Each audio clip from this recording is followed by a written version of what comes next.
Hello everyone, welcome to my classroom. I'm Neetu Ann Thomas, working as an assistant professor in the Department of Civil Engineering, SNIT Adur.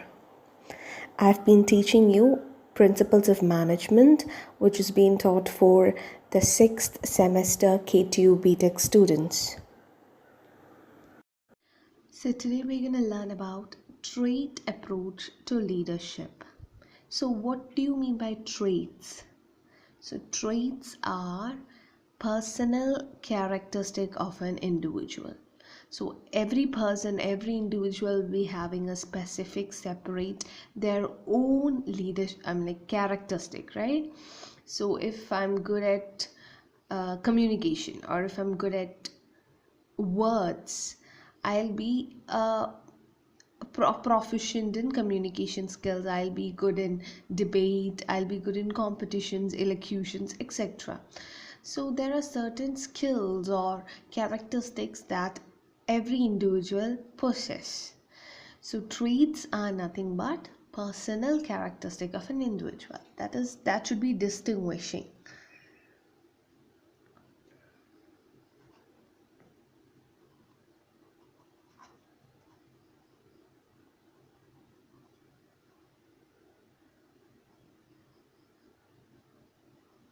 Okay, so that is trait.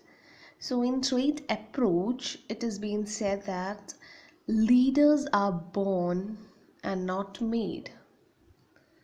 Leaders are born,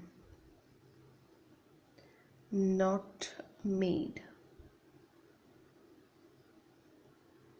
So this approach is based on certain assumptions that leaders possess certain inborn qualities and characteristics that differentiate them from other people. So trait approach is also called as great person theory because it it is of the fact that, or it is of the belief that people have strengths which they possess at the time of their birth, that is inborn. So this theory believes leaders and non-leaders could be differentiated by a universal set of traits and characteristics. Such traits enable some to rise above the other people around. So trait approach is nothing but, it is said that some people are born with certain talents or characteristics that differentiate them from people around. So that is how they become leaders. They possess some characteristics which are needed by a leader. Okay, so what are the strengths of the trait theory? The strengths of trait theory is that it serves as a benchmark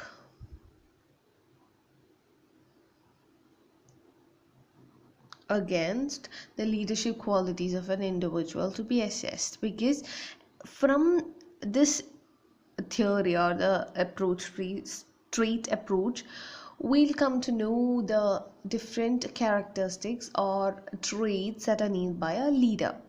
So that serves as a benchmark, that is a basic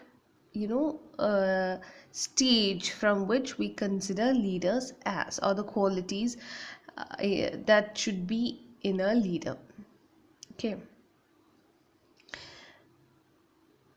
the weaknesses of traits theory is that it does not it is not measurable, actually non-measurable, because we do not know how much a quantity of this character should be possessed in a person so that he becomes a leader. We cannot assess that well in advance. There will be a certain trait or characteristics which is distinguishing him from other people around, but it is not measurable. That is, it does not give any idea about how much of any trait is needed by a person. So that's all. That is a negative side of trait theory. That is the idea about trait approach to leadership. Traits are nothing but distinguishing personal characteristic of an individual. So in this theory, it assumes that leaders are born but not made. That is, they have some inborn qualities in them that differentiate them from other people. So that is about trait approach.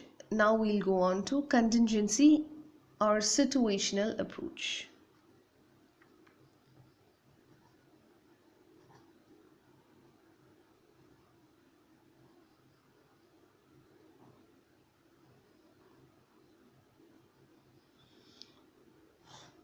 So contingency or situational approach.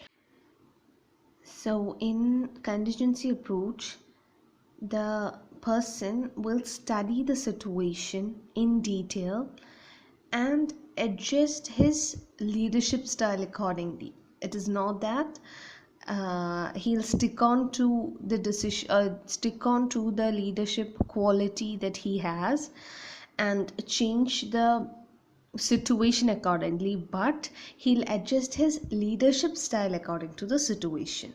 So this approach concludes that there is no one best style of leadership. No one best style of leadership. So situational or contingency approach have a meaning for managerial theory and practice, as it strongly affected by the situation from which the leader emerges. It draws total conclusion, or the whatever conclusions that he can draw from the situation, and adopt the leadership style which is suitable for situation, so that it comes up in a appropriate way. Adjusting the leadership style as per the need of the situation is contingency approach. Hope it is clear. Trait approach was that there is the concept was there is a distinguishing characteristic in an individual from the time he is born. That is, leaders are born and not made. But in contingency theory, it is only the leadership style is based on the need of the situation, or as per the situation. Due to the situation, there will be changes in the leadership styles. That is contingency. There is no definite style or definite trait that has been inborn in an individual, but it is all developing, or it keeps on changing. That is contingency approach. So hope you're clear with the idea of trait approach and contingency approach. Trait approach is nothing but it is a distinguishing personal characteristic of an individual. That is, from the time of his birth, he'll have certain characteristics which he'll use for a born leader. In contingency approach, it is according to the situation, the leadership styles may change. So he'll change his leadership style according to the situation.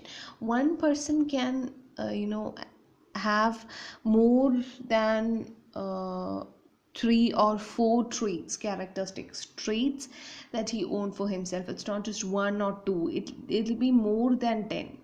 So there are the certain skills that he possess will be advantages in contingency approach, as he has to change his style of approach according to the situation. So that is the main difference between trait and contingency approach. Hope it's clear. That's all for the day. Thank you.